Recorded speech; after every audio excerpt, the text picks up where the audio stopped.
നമസ്തേ. ഹഠയോഗ പ്രദീപിക പരമ്പരയിലെ 38-ാം എപ്പിസോഡിലേക്ക് എല്ലാവർക്കും സ്വാഗതം. കഴിഞ്ഞ എപ്പിസോഡിൽ നമ്മൾ നാഡീശോധന പ്രാണായാമത്തിൻ്റെ വിവിധ ഘട്ടങ്ങൾ കണ്ടു.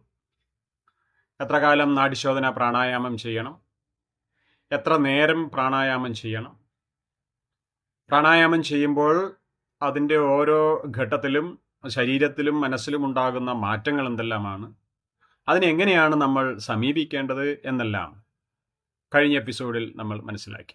ഇന്ന് നമ്മൾ കാണുന്ന 38-ാം എപ്പിസോഡിൽ ഈ പ്രാണായാമ സാധനകൾ ചെയ്യുമ്പോൾ അതിൻ്റെ ആരംഭഘട്ടത്തിൽ സാധകൻ നിർബന്ധപൂർവം പിന്തുടരേണ്ട, പാലിക്കേണ്ട ഭക്ഷണ നിയമങ്ങളെക്കുറിച്ചും അനുബന്ധ കാര്യങ്ങളുമാണ് ചർച്ച ചെയ്യുന്നത്.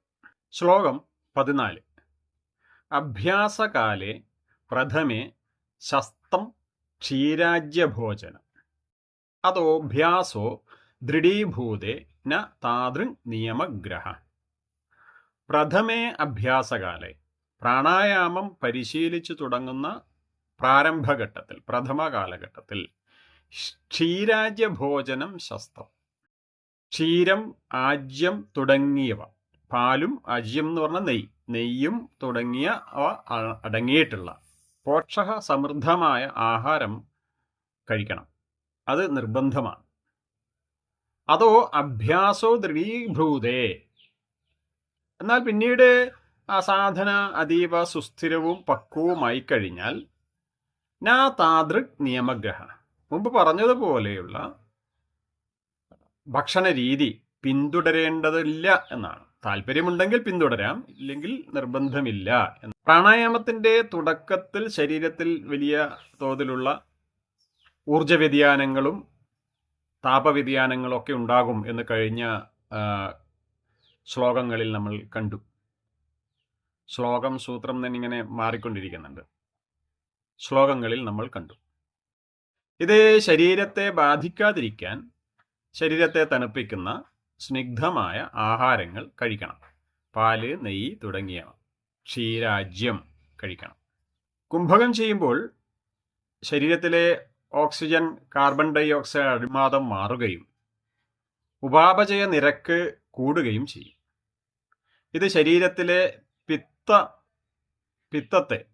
പിത്തതത്വത്തെ ഉണർത്തി ചൂടും വായുകോശങ്ങളിൽ വരൾച്ചയും ഉണ്ടാക്കാം. നെയ്യിലും പാലിലും അടങ്ങിയിരിക്കുന്ന കൊഴുപ്പുകൾ ശ്വാസകോശത്തിലെ വായു അറകൾക്ക് സംരക്ഷണം നൽകുകയും ചെയ്യും. അതേപോലെ ആന്തരിക അവയവങ്ങളെ തണുപ്പിക്കുകയും ചെയ്യും. 3 മാസത്തെ നിരന്തരമായ സാധനയാണ് പറഞ്ഞിട്ടുള്ളത്. അങ്ങനെ സാധന ചെയ്ത് നാഡികളെല്ലാം ശുദ്ധമായി കഴിഞ്ഞാൽ ശരീരം കുംഭകത്തിൻ്റെ അവസ്ഥയിൽ പൂർണ്ണമായും പൊരുത്തപ്പെട്ട് സുസ്ഥിരമായ ഒരവസ്ഥയിലേക്ക് എത്തിച്ചേർന്നാൽ ശരീരം സ്വന്തമായി തന്നെ ഈ ഊർജ വ്യതിയാനങ്ങളെയൊക്കെ നിയന്ത്രിക്കാൻ പാകത്തിൽ മാറിവരും. അതുകൊണ്ട് ആണ് പിന്നീട് നമ്മൾ എന്ത് ചെയ്യേണ്ടതില്ല, ഈ ഭക്ഷണക്രമം പാലിക്കേണ്ടതില്ല. ഈ പാല്, നെയ്യ് തുടങ്ങിയവ ഭക്ഷണത്തിൽ ഉൾപ്പെടുത്തുന്നത് നല്ലതാണ്. എന്നിരുന്നാലും അതിന് സാധിക്കുന്നില്ലെങ്കിൽ അത് ആ ഭക്ഷണക്രമം പാലിക്കേണ്ട ആവശ്യം വരുന്നില്ല എന്നാണ് ഈ ശ്ലോകത്തിൽ പറയുന്നത്. അടുത്ത ശ്ലോകം, 15-ാമത്തെ ശ്ലോകത്തിൽ ഈ പ്രാണായാമം ചെയ്യുമ്പോൾ സാധകൻ പാലിക്കേണ്ട ജാഗ്രതയെക്കുറിച്ചാണ് പറയുന്നത്. അതിനെക്കുറിച്ചുള്ള ഒരു മുന്നറിയിപ്പ് നൽകുകയാണ്. ശ്ലോകം 15. യഥാ സിംഹോ ഗജോ വ്യാഘ്രോ ഭവേദ് അശ്വൈ ശനൈ തഥൈവ സേവിതോ വായു അന്യഥാ ഹന്തി സാധകം.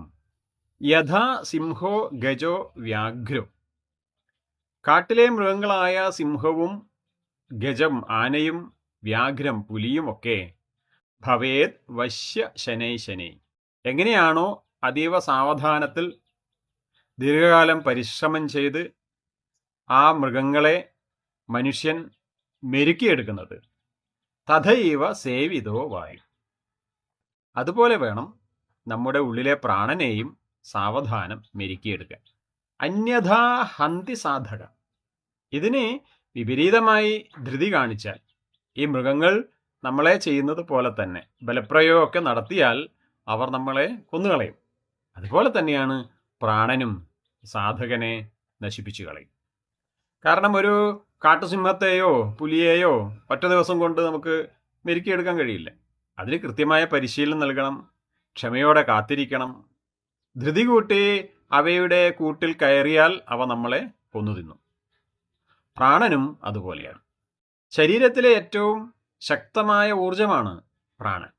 ശനൈ ശനൈ എന്ന് പറയുന്നത് അതീവ സാവധാനത്തിൽ മാത്രമേ അതിനെ കുംഭകത്തിലൂടെ മെരിക്കാവൂ എന്നാണ്. അല്ലാതെ അഹംഭാവത്തോടെ എനിക്ക് കുറേ നേരം ശ്വാസം പിടിച്ചു നിൽക്കാൻ പറ്റും എന്ന ഭാവത്തോടുകൂടി ആദ്യ ദിവസങ്ങളിൽ തന്നെ ദീർഘനേരം കുംഭകം ചെയ്യുന്നത് ശരീരത്തെ തകിടം മറിക്കും. ക്ഷമയില്ലാതെ ശ്വാസം അമിതമായി ഉള്ളിൽ അടക്കി പിടിക്കുമ്പോൾ ശ്വാസകോശത്തിലെ വായുവറകളിൽ ആൽവിയോളികളിൽ മർദ്ദം വല്ലാതെ കൂടും.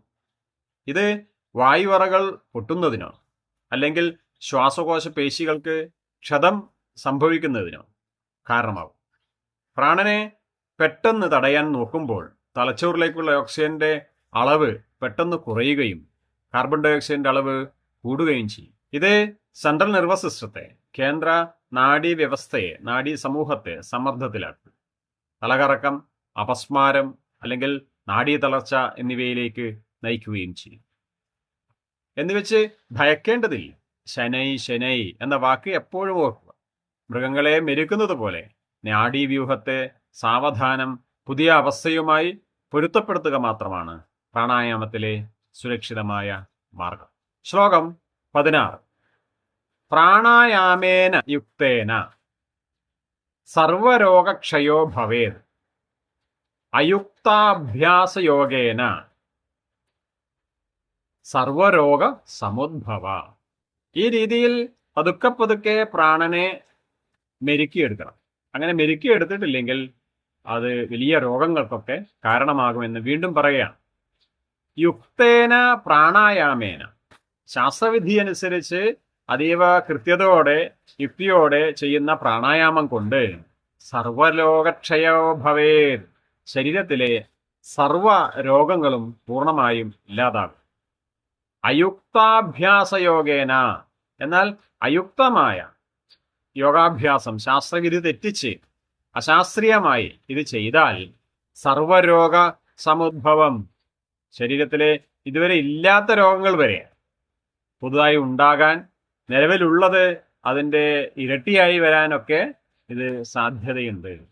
അതുകൊണ്ട് വളരെ ശ്രദ്ധയോടുകൂടി വേണം പ്രാണായാമം ചെയ്യാൻ. പ്രാണായാമം എന്നത് ഒരു ഔഷധം പോലെയാണ്. അത് കൃത്യമായ അളവിലും കൃത്യമായ വിധിയിലും കഴിച്ചാൽ സകല രോഗങ്ങളും മാറും. എന്നാൽ അളവ് കൂടിയാൽ, തെറ്റായ രീതിയിൽ ശ്വാസം അടക്കിപ്പിടിച്ചാൽ അതൊക്കെ മാരകമായ രോഗമായി, വിഷമായി മാറി ശരീരത്തിൽ പുതിയ രോഗങ്ങൾ ഉണ്ടാക്കും. അതുകൊണ്ട് യോഗസാധനയിൽ ആവേശത്തിനല്ല, മറിച്ച് അറിവിനനുസരിച്ചുള്ള കൃത്യതയാണ് നൽകേണ്ടത്. ശരിയായ രീതിയിൽ സാവധാനം ശ്വാസമെടുത്ത് കുംഭകം ചെയ്യുമ്പോൾ ശരീരത്തിലെ പാരാസിമ്പത്തറ്റിക് നാഡീവ്യവസ്ഥ ഉണരുകയും കോശങ്ങളിലെ വീക്കങ്ങൾ കുറയുകയും ചെയ്യും. ഇതാണ് സകല രോഗങ്ങളെയും മാറ്റാൻ സഹായിക്കുന്നത്. ശ്വാസം അശാസ്ത്രീയമായി ബലപൂർവം ഉള്ളിൽ തടഞ്ഞു നിർത്തുമ്പോൾ തൊണ്ടയിലെയും നട്ടലിലെയും അന്തർലീനമായ മർദ്ദം വല്ലാതെ ഉയരും. ഇത് വായുവിനെ തെറ്റായ ദിശയിലേക്ക് തിരിച്ചുവിടുകയും ഡയഫ്രം പോലുള്ള പേശികളിൽ, ശ്വാസകോശ പേശികളിൽ വലിച്ചൽ ഉണ്ടാക്കുകയും ചെയ്യും. ഇത്തരത്തിൽ മർദ്ദം കൂടുമ്പോൾ ശ്വാസകോശ നാഡികൾക്ക് ക്ഷതമേൽക്കുകയും അത് ചിലപ്പോൾ വിട്ടുമാറാത്ത ചുമ, ശ്വാസം മുട്ടൽ, കണ്ണിനും തലച്ചോറിനും മർദ്ദമുണ്ടായി മൂലമുള്ള കടുത്ത വേദനകൾ, ഇതൊക്കെ ഉണ്ടാകും. ഉള്ളിലെ വായു കോപിച്ചാൽ അത് ശരീരത്തിൽ കൃത്യമായി ഏതൊക്കെ രോഗങ്ങളാണ് ഉണ്ടാക്കുക എന്ന് വ്യക്തമാക്കുന്ന 17ാമത്തെ ശ്ലോകം നമുക്ക് നോക്കാം. ശ്ലോകം 17.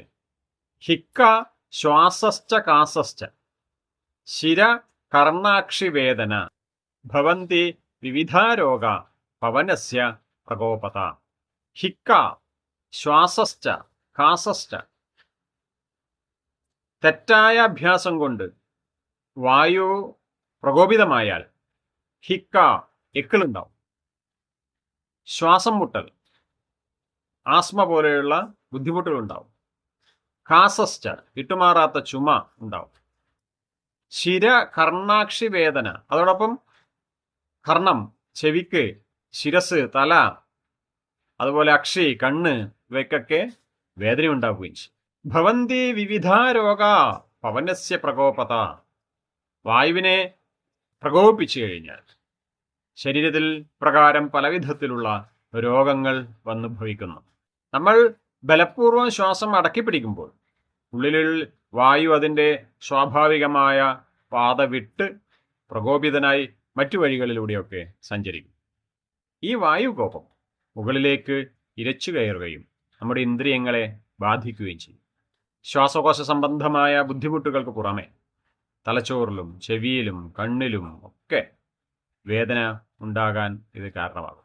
കുംഭകം ചെയ്യുമ്പോൾ ഡയഫ്രം പേശികളെ നിയന്ത്രിക്കുന്ന ഫ്രെനിക് നാഡിക്ക് അമിതമായ സമ്മർദ്ദമോ ക്ഷതമോ ഉണ്ടായാൽ ഡയഫ്രം പെട്ടെന്ന് സങ്കോചിക്കാൻ തുടങ്ങും. നമ്മുടെ ശരീരത്തിൽ ശ്വസന പ്രക്രിയയെ നിയന്ത്രിക്കുന്നതിൽ ഏറ്റവും പ്രധാനപ്പെട്ട ഒരു നാഡിയാണ് ഫ്രെനിക് നാഡി. നട്ടലിൻ്റെ കഴുത്തിൻ്റെ ഭാഗത്ത് നിന്ന് ഇവിടെ C3, C4, C5 ഇവിടെ നിന്ന് ആരംഭിച്ച് നെഞ്ചിലൂടെ താഴേക്ക് വന്ന് ഡയഫ്രം ഈ ഭാഗത്ത് വരുന്നതാണ്. ആ ഡയഫ്രത്തെ, അതിനെ തലച്ചോറുമായി, അതിൻ്റെ ചലനത്തെ തലച്ചോറുമായി ബന്ധിപ്പിക്കുന്നതാണ് ഈ ഫ്രെനിക് നാഡി. ഇത് അമിതമായി വലിഞ്ഞു കഴിഞ്ഞാൽ, സമ്മർദ്ദമുണ്ടായാൽ വിട്ടുമാറാത്ത എക്കിളുണ്ടാവും, തുടർച്ചയായ ചുമയ്ക്കും കാരണമാകും. ശ്വാസം അശാസ്ത്രീയമായി അമർത്തിപ്പിടിക്കുമ്പോൾ മുഖത്തെ വായു അറകളിലും മർദ്ദം വല്ലാതെ കൂടും. ഇത് ചെവിയെയും തൊണ്ടയെയും ബന്ധിപ്പിക്കുന്ന യൂറ്റേഷ്യൻ ട്യൂബ്, അതിലൂടെ ആന്തരിക കർണത്തിലേക്ക് മർദ്ദം ഉണ്ടാവും. അങ്ങനെയാണ് ചെവിവേദന ഉണ്ടാകുന്നത്. കണ്ണിന് പിന്നിലെ രക്തക്കുഴലുകളിലും തലച്ചോറിലും മർദ്ദം കൂടുന്നതുകൊണ്ടാണ് കണ്ണിനും തലച്ചോറിനും തലവേദനയ്ക്കും ഒക്കെ വേദന ഉണ്ടാകാൻ കാരണം. പ്രാണായാമത്തിന് ശേഷം ആർക്കെങ്കിലും നെഞ്ചിൽ പേശിവലിവോ തലവേദനയോ ചെവിയിൽ ഒരടപ്പോ അനുഭവപ്പെടുന്നുണ്ടെങ്കിൽ, ചെവി അടഞ്ഞതായിട്ടൊക്കെ ഫീൽ ചെയ്യുന്നുണ്ടെങ്കിൽ, അവർ അമിതമായി ശ്വാസം ഉള്ളിൽ നിർത്തി വാതകോപം ഉണ്ടാക്കുന്നുണ്ട് എന്ന് സൂചനയായി മനസ്സിലാക്കണം. അങ്ങനെ വരുമ്പോൾ പ്രാണായാമം തൽക്കാലത്തേക്ക് നിർത്തിവെക്കണം.